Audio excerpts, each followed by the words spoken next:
السلام عليكم ورحمة الله وبركاته أعزائي المشاهدين في كل بيت في كل مكان. وحشتوني جدا وأهلا ومرحبا بكم. أول خبر معنا اليوم الأهلي يخسر أمام يوروبا. الأهلي يخسر 2-1 أمام يوروبا في تجارب عموتة في أسبانيا استعدادا لكأس خوان غامبر مع برشلونة واستعدادا لرزنامة الموسم الجديد الدوري المصري الممتاز اللي هيبتدي 21/8. الأهلي خسر من يوروبا 2-1 بس الاهلي كسب قبل يوروبا بدلونا الاسباني 3-0 وكسب النصر في مصر وكسب كمان لافيينا 7-1. يعني الاهلي متالق وبيكسب ووارد الهزيمه في كره القدم.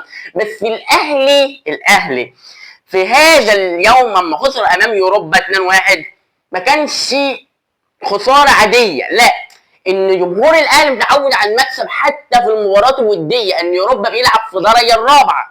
فعموته عمل مباريات كويسه، عموته جهز الفريق بأتم استعدادا للموسم الجديد. طب ازمات الزمالك لا تنتهي. وان الفينا بزيرة يرفض عدم العوده الى القاهره استعدادا للموسم الجديد والانتظام في تدريبات الزمالك الجماعيه. وكمان شيكو بانزا قال ان خلال يومين هرجع الى القاهره لانتظم في تدريبات الزمالك الجماعيه استعدادا للموسم الجديد مع مدير المخضرم معتمد جمال المدرب المخضرم. فشيكو بانزا جمهور الزمالك منتظره، هل انجولي يعود الى القاهره استعدادا للموسم الجديد مع الزمالك ولا هل لا يعود؟ هل يعود ولا لا؟ الامر بايدي اخوان الفينا بزيرة وبايدي شيكو بانزا. اخوان الفينا بزيرة كلها 48 ساعه وهنعرف مش هيرجع القاهره في فرق، وهنعرف انه هيرجع القاهره ولا لا. شوف في فرق، هنعرف انه يرجع القاهره ولا لا ولا يحترف. هل يرجع شيكو بانزا القاهره ولا هيوقف في انجولا؟ اما اخوان الفينا بزيرة هل يرجع القاهره ولا يحترف؟ الامر بيد الثنائي البرازيلي والانجولي. هل هيعودوا ولا لا؟ هم الزمالك صفوفه مش مكتمله. ربنا يساعد الزمالك، ان الزمالك مشى لعيبه.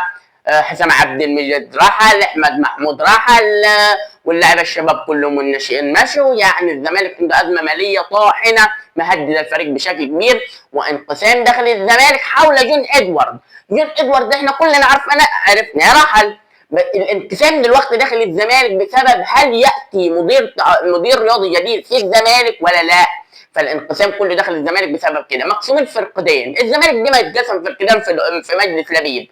هل في فريق يقول لا وفي فريق يقول في فريق برضه في مجلس لبيب، مجلس حسين لبيب رئيس نادي الزمالك بيقول ياتي مدير رياضي جديد بدل جون ادوارد، وفي فريق يقول لا، ان الازمه الماليه الطاحنه مش ناقصين ندفع راتب تاني. فالازمه لحد دلوقتي مكمله في نادي الزمالك ما حلش ولا قضيه من القضايا. ايقاف القيد التاديبي مكمل، وخلاص رسميا ايقاف القيد في اغلاق باب القيد في الانتقالات الصيفيه في الكره المصريه.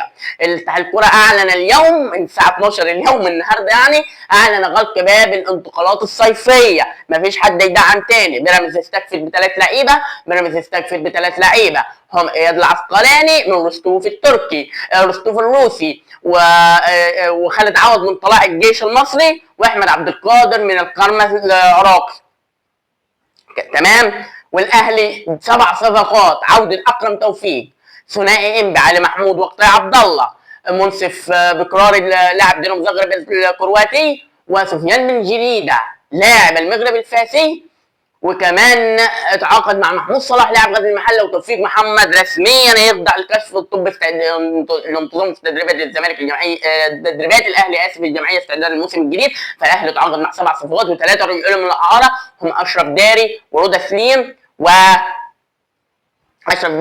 ورضا سليم وقفشه. فالاهلي خلاص 10 صفقات، 7 صفقات و3 اعاره عادوا من الاعاره. بيراميدز وتعويض المهاجم فيستون نايل. احنا خلاص عرفنا باب الانتقالات الصيفيه اغلق اتقفل. اللي دعم واللي ما دعمش، وفرق الدوري كلها دعمت. الوحيد اللي ما دعمش هو نادي الزمالك هيخش الموسم باللاعيبه اللي معه، يعني بالسكواد اللي معه، وهنتكلم في حلقه قادمه ان شاء الله على السكواد الاهلي الزمالك بيراميدز وكله. طيب بيراميدز فين المهاجم اللي يعوض فيستو المايلي؟ احمد نزير بن علي خلاص كان قريب من بيراميدز، لكن باب الانتقالات الصيفيه اغلق. هل بيراميدز تبقعت معه ولا لا؟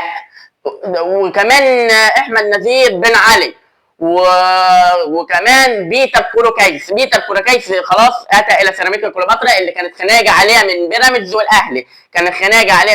والاهلي، فراح سيراميكا كليوباترا وحصل على خدماته علي ماهر وسيراميكا كليوباترا. فبيراميدز احمد نزير بن علي هياتي بيراميدز ولا لا؟ وكمان لاعب اخر وهو مهاجم البوسنه والهرسك، هو فوجو لوكتيش كان قريب برضه من بيراميدز، المهاجم البوسني اللي بيلعب مهاجم مخضرم، خلي بالكم لعيب جدا بيخلص من انصاف الفرص، فوجو لوكتيش. فالثنائي دول كانوا قريبين من بيراميدز لتعويض فيستو المايلي، لكن الانتقالات الصيفيه اغلقت في الدوري المصري الممتاز، وخلاص كل الفرق بتستعد لبدايه وانطلاق الدوري المصري الممتاز 21/8. الاهلي نقطه عند بيراميدز كده ونبتدي من الاهلي بينزل بالاعمار بشكل كبير جدا. علي محمود عنده 23 سنه، تمام. اخطاء عبد الله 22، سفيان بن جديده 24، منصف بكرار 25، محمود صلاح 19، توفيق محمد 24، واكرم توفيق اللي قد من العربي الكبير 29. فاللعيبه الاهلي اكرم توفيق مش اعاره، اكرم توفيق باع نهائي للشمال القطري، لكن رجع تاني بعد فسخ عقده مع الشمال القطري الى الاهلي، فمش اعاره. الاهلي بينزل بالاعمار، فالاهلي هيعمل موسم تاريخي الموسم الجاي، مش مجرد خساره من يوروبا في المباراه الوديه الاهلي يقلق، لا.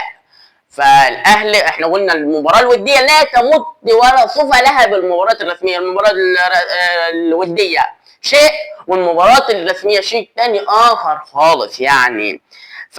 جمهور الاهلي زعلان جدا على صوابك بالحمري، اسم بالحمري ربنا يشفيه ويرجعه تاني بالسلامه. الاهلي جاب توفيق محمد بمكالمه التليفون، عصام سراج جاب توفيق محمد بمكالمه التليفون من نادي بطريق.